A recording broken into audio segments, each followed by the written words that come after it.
Welcome to the Jockey Club, a podcast looking at the movie Let It Ride, one scene at a time. My name is Dan Delgado, and we're at historic Hialeah Park where one man is having the best day of his life. I'm having a good day. So come on in and hang out while we talk about this day and the greatest movie of all time, Let It Ride. Don't worry about that guy at the door. I've got you covered. You can even take my seat to the Jockey Club.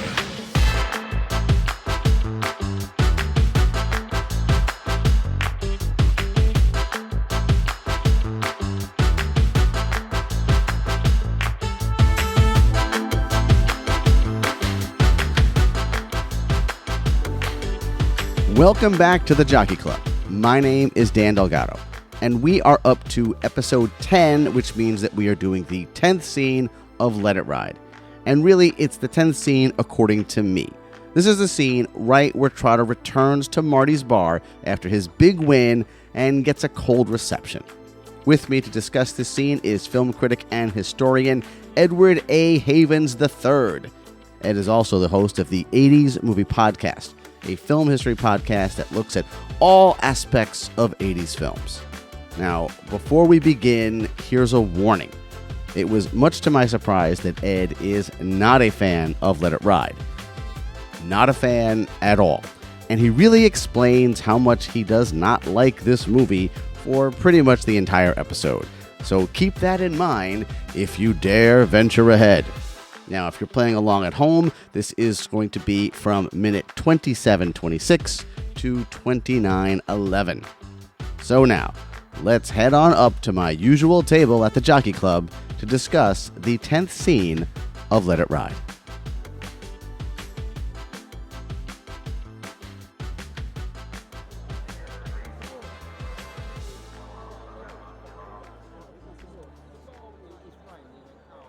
All right, so the first thing that I tend to ask people when we talk about this particular subject is, do you know the first time that you sat and watched Let It Ride? I actually do. I was a theater manager in San Jose, California. I was 21 years old. It was my first theater as a manager. But we were a dollar house. I don't know if you remember. Oh, absolutely. Oh, my goodness. So, I used to live in those places, so yes. Yeah. So the first time I saw it was when I went to pick up the print from another theater that had played it for a few weeks. And then I bring it back to my theater, I build it up, and then we are kind of required to watch the movies to make sure that they are in good shape before we show them to the public, especially because we're running movies that had been playing for several weeks at another theater and you don't know how well they took care of the print. The second run theaters, the dollar houses, we were kind of required. So there were, on Thursday nights, my job would literally start at 11 p.m. by driving to the various theaters to pick up prints, and then I'd spend all night building prints and watching them. Sometimes not leaving my theater till 8 or 9 in the morning. So so I watched it in the middle of the night. Some September in 1989, some September date in 1989. And I was kind of confused by the movie because it seemed to me that it should have been played as a dramatic movie with comedic elements, but they were trying to play it seems, as broad farce. So the entire tone to me seemed off for the movie, that it was not made the way that it feels the material feels it should have been made, because it's not a broad comedy at all. If anything, it's more of an existential drama about a guy who's going through a crisis, a midlife crisis in one day at the racetrack. He wants to do the right thing, but he's unable to do the right thing. Even when he knows he's supposed to stop, he keeps on going because that is the rush and the thrill of a junkie. He is literally a racing junkie. You just substitute horse racing for drugs or sex or whatever that we become addicted to. And for me, that just the entire tone of the movie always felt wrong. And then watching it again this week kind of put me back in that same place where I'm watching these things happen where the director, Joe Pytka, who was mostly a television commercial director and a music video director, he's got talent. There's no doubt about it. He's got talent as a director, but his forte is in more short stories, 30 seconds long, 4 minutes long, and trying to sustain that into 90 minutes when you're used to doing things very quickly and very broadly, and you're now doing something that needs to be consistent over 90 minutes. That's so interesting, because one thing that I constantly go through when I've been doing this is that I bring up as you put it, like, he's a gambling addict. And so what this movie does, in a way, it kind of celebrates his addiction in a sense, right? Yes. Like it kind of it encourages it. You could watch this movie and say, oh, well, this is really a movie that is an advertisement for reckless gambling. And it's just full of other characters. That's how they live their lives. That's what they do. But our main guy, our main protagonist, Jay Trotter, who at the beginning of the film has given it up, and so he could go back to his wife, he could go back to his life. Instead, he's going to just risk everything, risk all of those things with this one day at the track. And it's one thing that always kind of sticks with me is like, am I supposed to enjoy this movie? Now, make no mistake, I do enjoy this movie. I just always feel like maybe feel a little guilty, because that's my nature, to feel guilty about everything. But sometimes I feel a little guilty when I'm watching it. And so you're the first person to kind of sort of really bring forth that sort of point of view back to me as well, right? Well, yeah, because I don't think you're supposed to like Trotter, and that's a fatal problem with most broad comedies, is that the lead character needs to be relatable or at least likable to a certain degree in order for the comedy to work. If you're doing a more of a black comedy or a dark comedy, which this is not, that because of, you look at the cast and you have a lot of great comedic actors in there like Robbie Coltrane and Terry Garr and David Johansen. These, they can do dramatic work, but they're primarily known for the comedic work. So when you have a bunch of comedic actors in a comedy and your lead character, in this case Trotter, is not very likable, in the scene where in the bar, where he goes into the bar after he gets his first winnings, he stuffed all the money in his shoe, and yes, they know that he's won before he comes in, and he kind of treats his friends like crap because he's had a little bit of luck, because he's that longtime loser who finally had a little bit of luck. And that's understandable. We all have been there in our lives in various times where we're down, things are not going right for us no matter what we do, and then all of a sudden there's this one little bright spark that kind of changes our perception of our reality. And you would think that Trotter would understand his friends. You want to kind of celebrate his success, but he's such a jerk to them that they literally just kind of kick him when he's up. The bartender talking about Trotter having to pull a $5 out of his ass to make a bet. And it's like, friends don't bring things up like that when you're trying to celebrate their victories. You only bring up stuff like that when someone's kicking you and you're kicking back. So I don't know that I'm supposed to like Trotter, and that's a fatal flaw for me for a comedy movie, where you need to have some entry point into this person where, whether you feel sympathy for the person or you feel empathy, or, hey, I've been in situations like that, there needs to be some kind of entry. Richard Dreyfuss is such a great actor, and he does as good of a job as he can with this material. But again, he's somebody who can go either way. He can either be a great comedic actor, he can be a great dramatic actor, as we saw in The Goodbye Girl, where he won his Oscar, where that character was immensely unlikable, but there was still ways where you could get into that character and feel sympathy or empathy or something to make you care about that specific character in The Goodbye Girl. And Trotter, I want to like him. Uh-huh. Because he's Richard Dreyfuss, and Richard Dreyfuss is a good actor. And when I think of Richard Dreyfuss, I think of Goodbye Girl, I think of Jaws, I think of American Graffiti, I think of the good roles that he's done. So he's already got an instant goodwill going into the movie.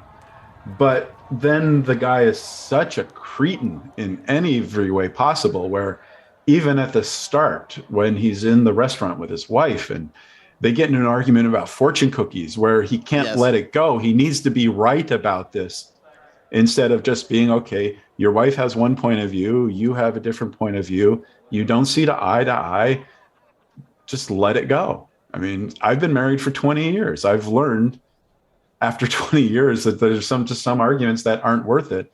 And an argument about fortune cookies in the middle of a restaurant with all these other people around is not worth it. So that immediately puts you into the frame of mind of this guy's not really someone that you can relate to. And then the entire movie is kind of ruined from that point, because it's like you need to find a way into Trotter and he never gives it to you. And that's either the fault of the writer or writers for not writing anything that was rather compelling about Trotter, or it's the fault of the director who maybe saw the material in one way when he should have seen it a different way, or it's a combination of the actor and the writer and the director just completely missing the tone. And that's for me where, if I look back at the reviews, it wasn't very well reviewed when it came out in '89. It's not a movie that we talk about a lot when we talk about 80s movies. We certainly don't. I'm a host of an 80s movie podcast, and I don't know if I have ever considered talking about Let It Ride. And I've talked about a lot of movies from Paramount in the late 80s. So, for me, it's just a movie that I probably would not have even considered watching again had you not asked me to participate on this episode. So I watched it again, and it was just, for me, I have a problem with the entire tone of the movie. And the scene in the bar kind of exemplifies where Trotter is going through an existential crisis where he wants to give up, or he thinks he wants to give up. He thinks he wants to have a better relationship with his wife, but he is so easily led by why is he even going there in the first place? It's like, didn't he tell his wife at the start that he was done, that he was, a person who's done with something doesn't go back and do it the very next day and then do it again and again and again. But Ed, you heard the magical chimes that have happened throughout the movie to let you know that something mystical, something supernatural is potentially at play here. And this is part of the driving force. Is this just something that's in his head that doesn't actually exist? Are we just hearing the sounds of the addiction that pull him one way or another? Absolutely. It is. It's his addiction.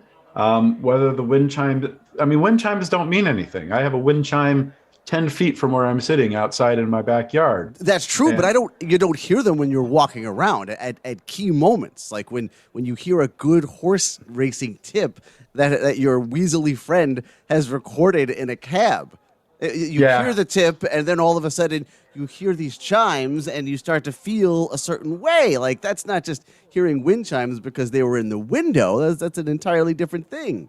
It's the way that addicts process their addiction. I've been to the racetrack many times, not because I love racing. My stepfather was a racing addict in the 70s.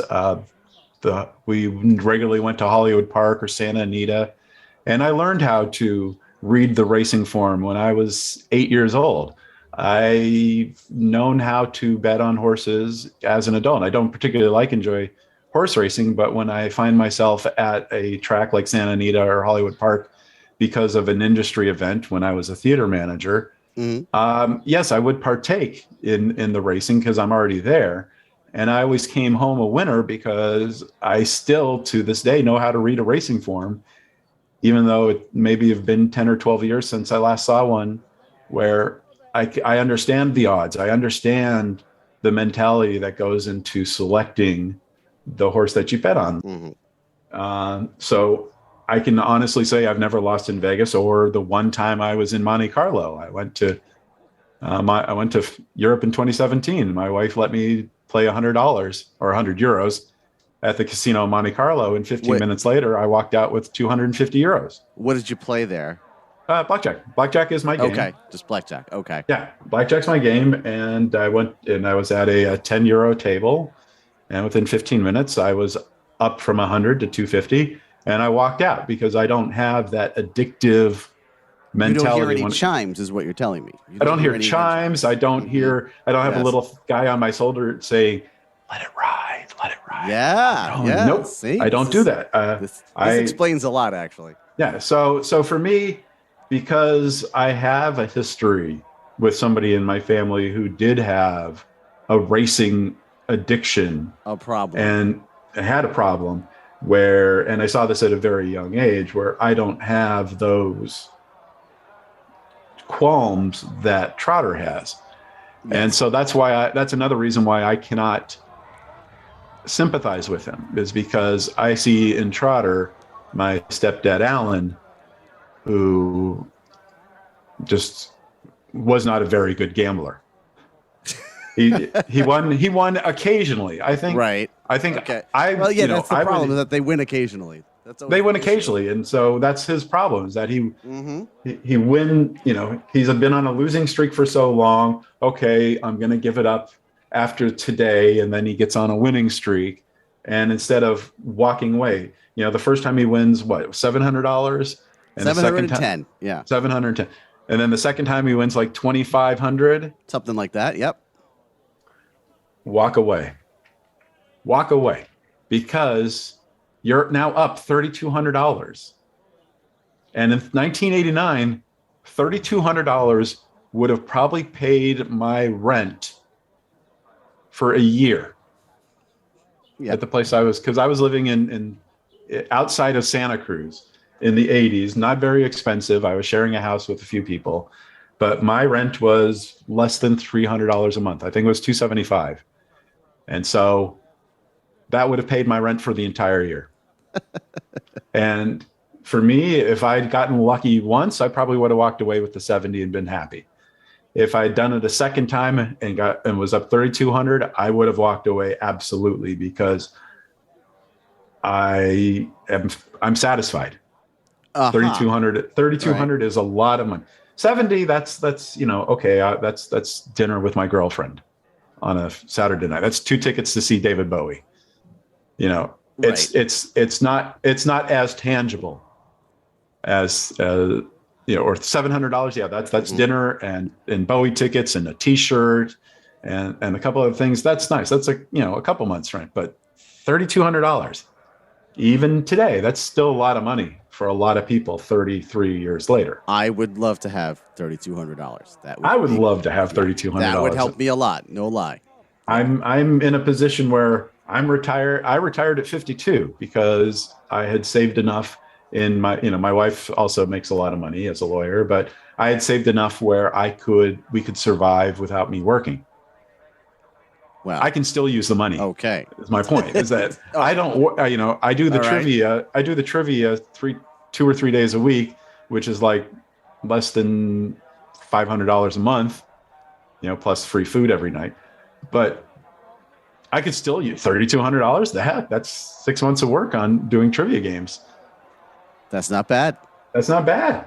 Okay. Everybody could use $3,200. All right. So, Ed, let me ask you about this, though. When it comes to this particular scene, he's walking back into the bar.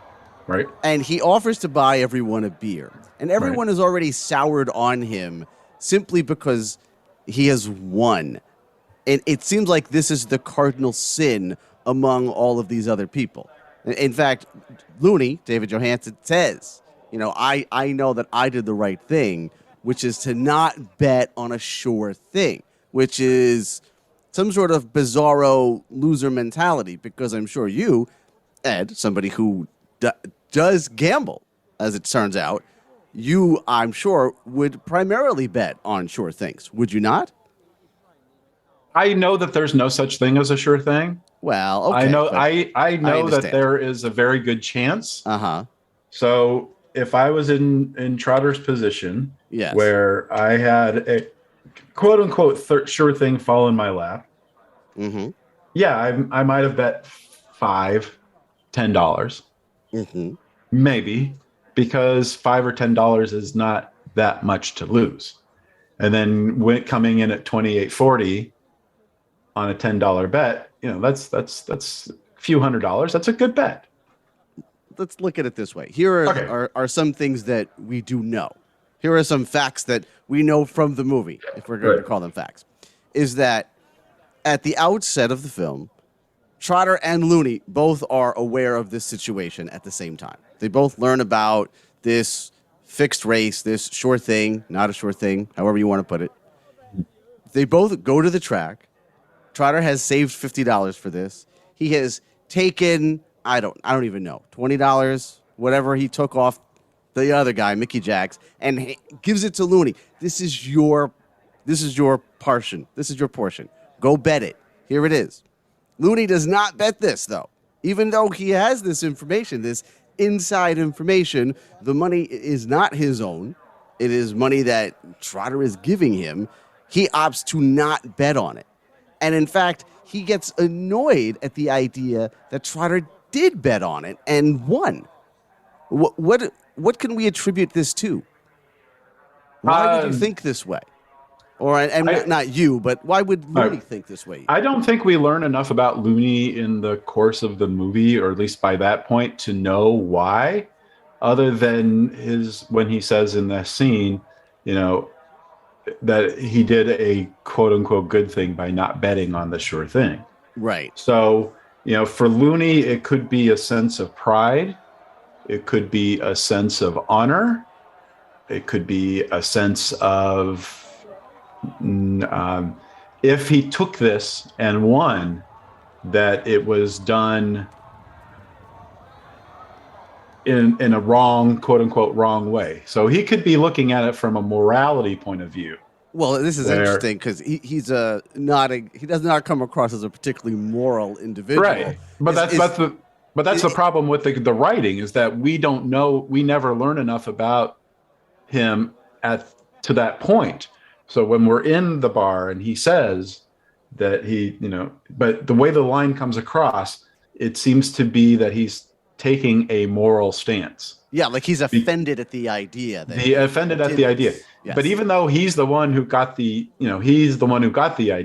information, and he's doing these things that are very immoral by listening in on people in what's going on in the backseat of his cab. Yes. He does a lot of immoral things, and then for him to take a stand on this specific moment, I can't tell you if that's out of character for Looney or why he does that, because Looney, to this point in the movie, is such an underwritten character. He is, what do you know about Looney?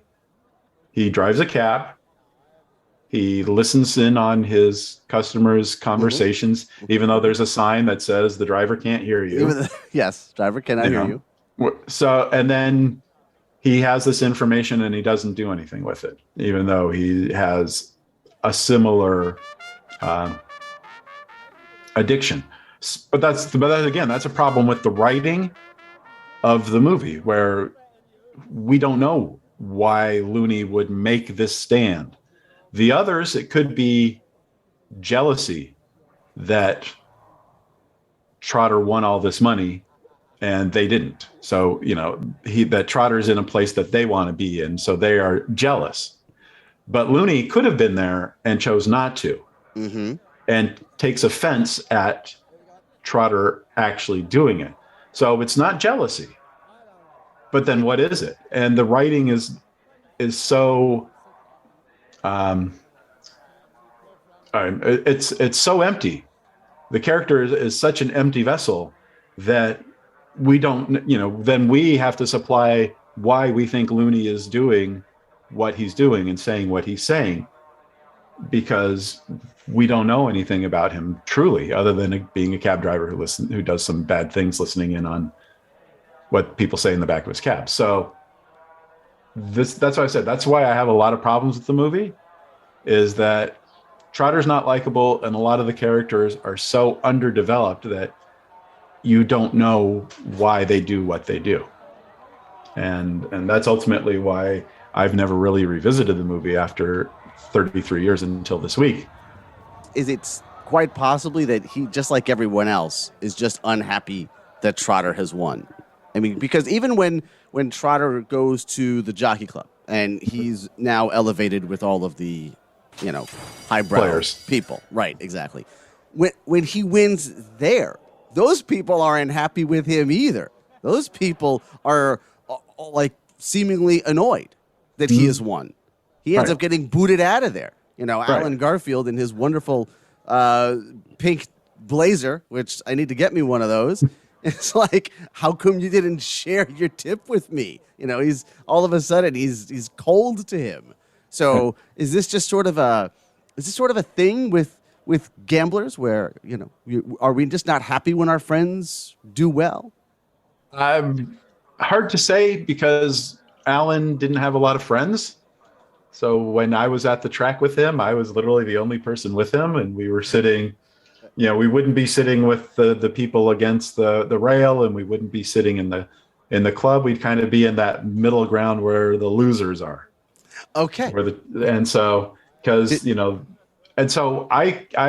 me, if I was a high roller, and then some schlub from down at the rail is all of a sudden in my space, and winning when I'm not, I could understand the anger, because wealthy people don't like it when poor people start to come into their spaces, because no longer has that air of exclusivity that they kind of crave. That's why they live in gated communities and have, massive security systems and guard dogs, is because they don't want to be bothered by the plebeians. And now here all of a sudden Trotter is having a hot streak, and from the way that he dresses and the way that he acts, you can tell he's not one of them. No. And now he's in their space and he's beating them at their game. Yeah, I can absolutely see why Alan Garfield's character would be pissed about that. But his friends... Yes, his friends in the bar, right? So his friends in the bar. They're all sitting there. Now, in a previous scene, when Trotter goes into the bar, everybody's pretty jovial. Everybody's tossing out who they think is going to win the first race. There's a lot of back and forth. But then he walks in this time, and everybody is silent. Nobody seems to even want to look at him. It's like, oh, yeah, I heard you won the long shot. There's this, again, just resentment at the idea that he had won. All right. And then you have, before he places the first bet, you have the guy with the open Hawaiian shirt and the chains. Yes. Bugging Trotter. Yes. Cheeseburger, thank you. And, he's bugging Trotter, and Trotter kind of throws out the answer. He does. And then the guy kind of mocks him because it's Trotter, and Trotter is always wrong. So why would you ask Trotter for a tip if you're not going to listen to Trotter because you think Trotter's a joke? And then in the next race, he gets the info from at this time, and he wins. Yes. So that's funny. He is the one character who you would like. That's how you should act. You should be like, oh my God, you got this great tip. I need to know what's going on in your head today. What can you tell me this time? Yeah. So, but the movie for me, if it was played as a dramatic comedy that was mostly a drama about gambling addictions that had moments of comedy in it, right, I think it would have been a much better movie, even with most of the same actors, because most of the actors, from Alan Garfield and I think Jennifer Tilly's in there. Sure.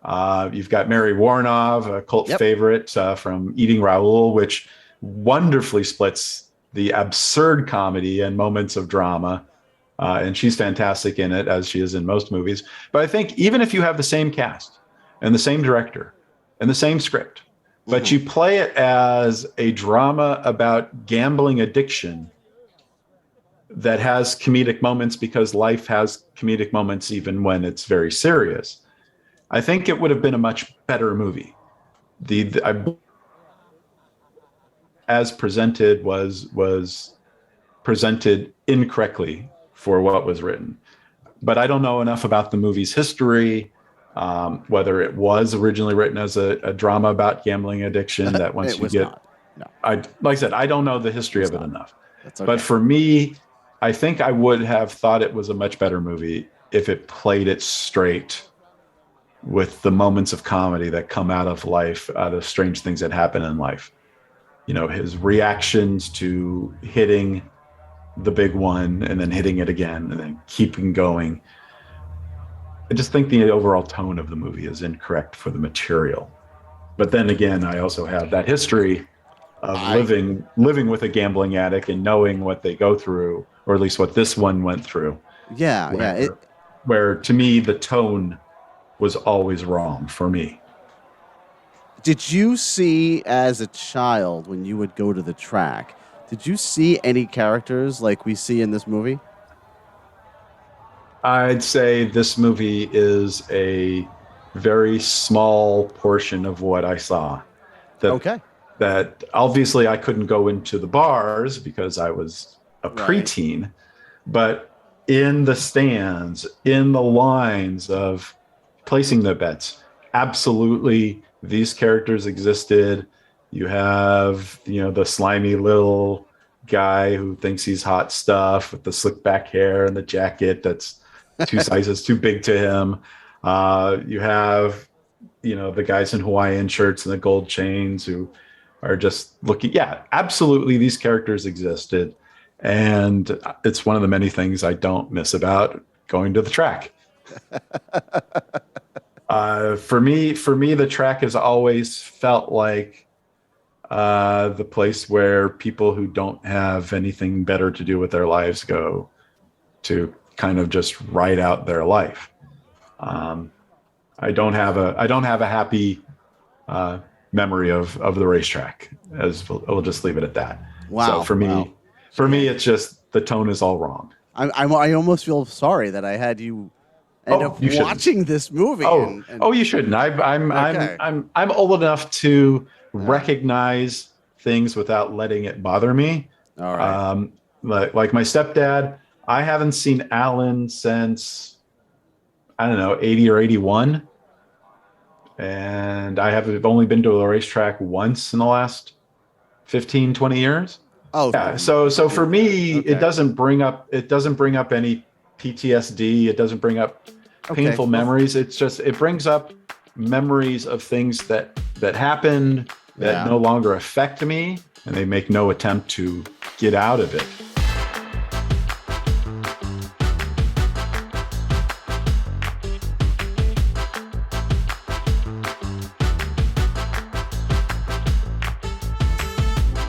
Thank you for listening to this episode of the Jockey Club. This episode was hosted and produced by me, Dan Delgado. My guest today was Edward A. Havens III. You can look for Ed's podcast, the 80s Movie Podcast, wherever you got this podcast from. There will be a link to it in the show notes. Our theme music is from Epidemic Sound. Our cover art is by Sean Labrie. If you enjoyed this episode, and I certainly hope that you did, then you can help the show out by buying me a coffee. Yes, it's really an actual thing. There's a link to it in the show notes on how to do it. Now, if you say, Dan, I don't want to buy you a coffee, I'm saving up all of my money so I can bet on the 4-horse, well, this is something that I understand. You can still support the show by leaving a 5-star review on Apple Podcasts or Spotify or wherever you may be listening to this. If you want, you can contact me through email. It's dan@moviemaker.com. I'm on Twitter @Dan_Delgado. Or even better, I'm on the Repod app, which is not only a great way to listen to podcasts, but to interact with podcast hosts like me. Find it in your app store. Come on by and say hello. This has been Dan Delgado for the Jockey Club. And remember, sometimes you could be walking around lucky and not know it.